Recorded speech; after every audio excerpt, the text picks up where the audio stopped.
ইমাম আহমদ ইবনে হাম্বল রাহমাতুল্লাহি আলাইহির যুগের ঘটনা।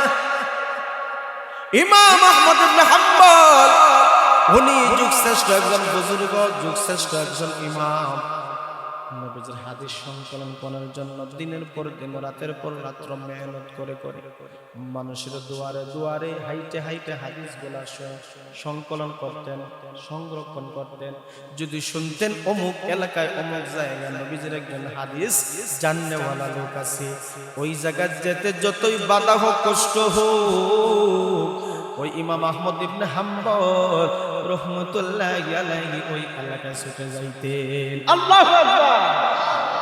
তাদের মেহনতে আমরা আজকে নবীজির হাদিসগুলা সুশৃঙ্খল ভাবে আমরা পাইলাম, সংকলিত হয়ে আসলো। একদিন ইমাম আহমদ ইবনে হাম্বল এক এলাকায় সফরে বাকির হইছেন।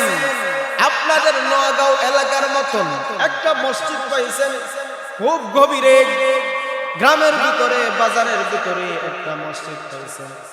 এলাকার মানুষকে গিয়া বললেন, আমি মুসাফির একটু থাকতে চাই, এই জায়গায় আমার থাকার সুযোগ দাও। মসজিদ কমিটি কয়, না না, তোমার চিনি না জানি না, মসজিদে থাকতে দেব না, কারণ মসজিদের ভিতরে মূল্যবান জিনিস চুরি হয়ে যায়। কথা কোনো হয় না? মসজিদের ভিতরে মাইক নিয়ে না, মসজিদের ভিতরে ধান বাক্স নিয়ে যায় না, চুরি হয়নি। ছদ্মবেশে মানুষের মসজিদের ভিতর থেকে দামি দামি জিনিসগুলা,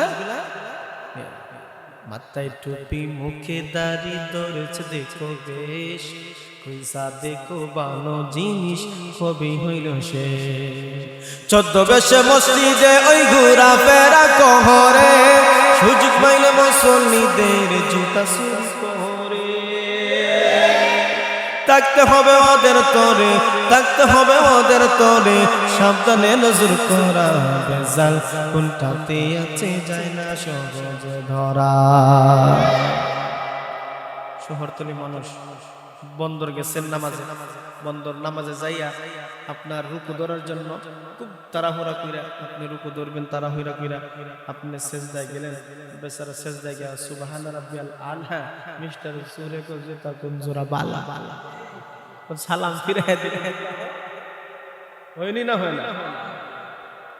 এই জন্য এলাকার মানুষ কইল, না না তোমার থাকতে দিব না, কোন সময় কি জানি হইয়া যায় আমরা তো জানি না।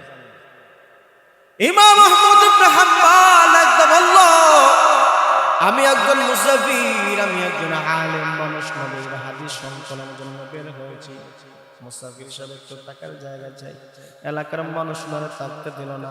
এই জন্য উনি অপারগ হয়ে কোথায় রাত্রে কাটাইবেন, চলে গেলেন একটা বাজারে।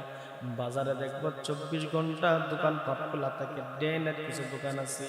আমাদের টুকের বাজারে দেখবা রাত্রে 5টার সময় 4টার সময় আসলেও দেখা যায় এক শ্রেণীর মানুষ বিরানি চলছে চলছে। কথা কোন আসেনি, সব বন্ধ, কিন্তু এক পার্টি আছে রাত্রে 4টার সময় সিঙ্গারা হোক বিরানি হোক গায়, আর সাথে বিরিক ফিল টানে। উনি বাজারে যখন যায়, গিয়া থেকে মানুষ রুটি বানায়, রুটি বিক্রেতা সবকিছু চলে। শীতের সময়, শীতের মৌসুম, শীতের মৌসুমে অনেক কিছু জিনিস খাইতে ভালো লাগে। কথা বলেন ঠিক না? অনেক কিছু জিনিস খাইতে ভালো। উনি একজন মানুষের কাছে গেলেন, গিয়া দেখে যা উনি রুটি বানায়, উনি একজন কারিগর, রুটিও বানায়। উনি ওই রুটি বিক্রেতার ওয়ালার সামনে দাঁড়াইছেন, কোন কোন শীত একটু চুলার আগুন যদি গায়ে লাগে একটু ভালো লাগবে, দাঁড়াইছেন। বলতেছেন, ভাই আপনি রুটি বানান, যদি একটু সুযোগ দেন আমি আপনার সামনে দাঁড়াবো, আমি একজন মুসাফির, আপনার রুটি বানানো দেখবো, আর চুলার যে আগুন আছে একটু আমি তাপ নেব, অসুবিধা আছে না? উনি বললেন, না না না কোনো অসুবিধা নেই, আপনি দাঁড়াইন, অসুবিধা নাই। ইমাম আহমদ ইবনে হাম্বল দাঁড়াইছেন, ওই লোকটা, যুবকটা রুটি বানায়, রুটি বানায়, রুটি বানায় দুয়াটা টুক মাঝে মাঝে যেন খুলে লাগায় আর ফুসফুস করে শব্দ কি যেন বাগিরে হয়। ইমাম আহমদ ইবনে হাম্বল কান পেতে রইলেন, দেখেন কি ওই যুবকটা পড়ে। হঠাৎ করে ইমাম আহমদ ইবনে হাম্বল চিন্তা করলেন, দেখেন টুটের ভাষায় বোঝা যায় আস্তাগফিরুল্লাহ পড়ে, আস্তাগফিরুল্লাহ পড়ে। অপরিচিত মুসাফির, এলাকার মানুষ থাকতে দিল না, আবার ওই যুবকের চুলার সামনে দাঁড়াই আছে। কেমনে প্রশ্ন করব যুবক রে, তুমি কি পড়ো? হুজুর রুটিও খায় না, এমনি আগুন তাপাইতেছে। কথা বলে দেখি একটা পর্যায়ে বলেই ফেললেন, যুবক ভাই একটা কথা আমি আপনাকে বলতে চাই। কি কথা? এবার ওই মুহূর্তে যুবক বলল, হুজুর কোনো অসুবিধা নাই, নির্দ্বিধায় বলতে পারেন। কি কথা?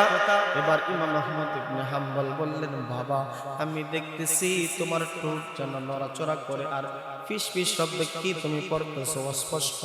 ওই মুহূর্তে ইমাম আহমদ ইবনে হাম্বল যুবকটা ডাকতে বললেন, হুজুর জানেননি আমি ইস্তেগফার পড়ে আল্লাহ নামের ইস্তেগফার পড়তেছি। এবার ইমাম আহমদ ইবনে হাম্বল ডাকতে বললেন, তুমি যে ইস্তেগফার পড়ো, রুটিও বানাও, ইস্তেগফার পড়ো, রুটিও বানাও, ইস্তেগফার পড়ো, মানুষটা দাও, তারপর ইস্তেগফার পড়ো, এই ইস্তেগফারের তুমি লাভ কতটুকু পাইলা? ওই মুহূর্তে যুবকটা ডাকতে কয়, ওগো আল্লাহর ওলি, আপনি জানেননি হুজুর ইস্তেগফারের কারণে আমি যা কিছু চাইলাম আমার আল্লাহ সবগুলা কবুল করে নিয়েছেন।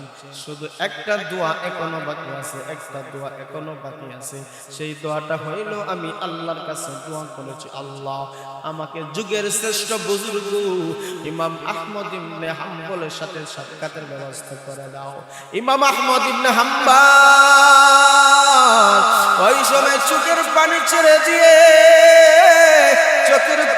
দিয়ে কাঁদতেছে। যুবক ডাকে, হুজুর আপনি চোখের পানি ছেড়ে দিয়ে কাঁদতেছেন কেন?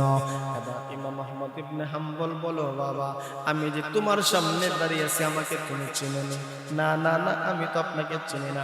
সেই সময় তো মোবাইল ছিল না, সেই সময় তো ফেসবুক ছিল না, ইউটিউব ছিল না, ইমো ছিল না, হোয়াটসঅ্যাপ ছিল না, কোনো কিছুই ছিল না, এই জন্য দেখার কোনো সুযোগ নেই। ওই মুহূর্তে ডাকতে বললে, শুনো তুমি যে দোয়া করেছো সব দোয়া আল্লাহ কবুল করেছে, একটা দোয়া তোমার বাকি আছে, এই দোয়াটাও আমার আল্লাহ এই মুহূর্তে কবুল করে নিয়েছে। বলেন কি হুজুর, এই দোয়া কবুল হয়ে গেছে? আমি তো যুগের শ্রেষ্ঠ ইমাম আহমদ ইবনে হাম্বলকে দেখতে চাইতেছি। উনি বলেন, আমি যুগের ইমাম আহমদ ইবনে হাম্বল তোমার দোকানের সামনে দাঁড়িয়ে আছি। তাহলে ইস্তেগফারের লাভ আছে নি? কথা কম, ইস্তেগফারের সম্মান, ইস্তেগফারের ফায়দা আছে না নাই? এই জন্য দোস্ত আহবাব, আমার যদি গুনাহ হয়ে যায়, আমার যদি অপরাধ হয়ে যায়, সাথে সাথে আস্তাগফিরুল্লাহ তাআলা, এরপর একটা নেক কাজ করা, গুনাহ শেষ, নেকের পাল্লা ভারী হয়ে যায়। কথা বলেন ঠিক না? তো নফসে আম্মারা এটা শুধু গুনার প্রতি টানে, আর নফসে লাওয়ামা যেটা, এটা গুনার প্রতি মানুষ গেলেও আবার গুনাহ থেকে ফিরে আসার প্রতি উদ্বুদ্ধ করে।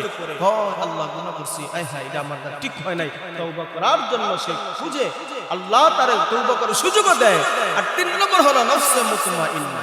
আমার আল্লাহ বলেন, ইয়া আইয়াতুহান নাফসুল মুতমাইন্না ইরজিই ইলা রাব্বিকা রাদিয়াতাম মারদিয়া ফাদখুলি ফি ইবাদি ওয়াদখুলি জান্নাতি।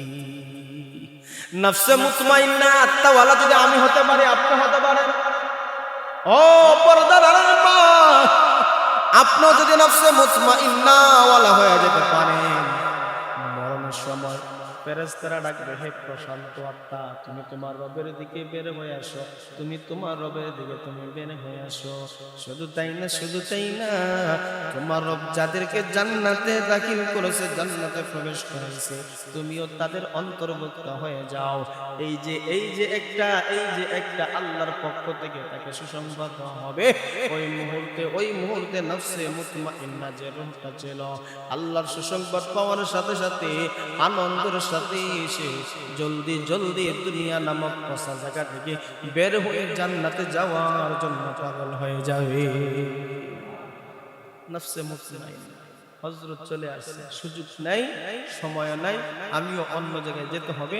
এই জন্য নফসে মুতমাইন্না আত্মাওয়ালা যদি হতে হয় মেহনত করা দরকার আছে নি? কথা কয় না? মেহনত করা দরকার আছে নি না নাই? মেহনত করার দরকার আছে। মেহনত ছাড়া নফসে মুতমাইন্না অর্জন করা সম্ভব হবে? এই নফস, এই আত্মা বানাতে হলে আমাকে মেহনত করতে হবে। এই অন্তরটাকে গুনাহ মুক্ত রেখে আল্লাহ এবং রাসূলের বিধানের উপর আমাকে সব সময় সজাগ থাকতে হবে, যাতে শিরক কুফর বেদাত এতটুকু দূরের কথা, ওই সময় যাতে করে কোনো সন্দেহ বিষয় যাতে আমার দ্বারা না হয়, সেদিকেও খেয়াল রাখার দরকার আছে না নাই?